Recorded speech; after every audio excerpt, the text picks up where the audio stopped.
I am Claire Markin. I attended Our Lady's Grammar School in Newry, County Down.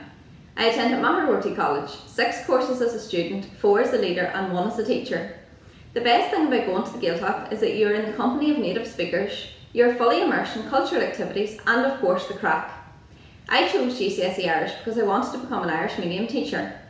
I think it is important to have Irish because it is part of the cultural identity of Irish people as well as Irish culture and world heritage. We should converse in Irish to re-strengthen it and in an effort to re-Gaelicise the country. I am currently working as a teacher in Gaelscoil na Meath in Kilkeel, County Down.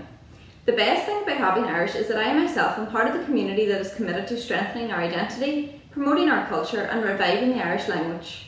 I appreciate the opportunity to teach the next generation and to recognise and develop their cultural talents. My favourite Irish language proverb is, "Broken Irish is better than clever English."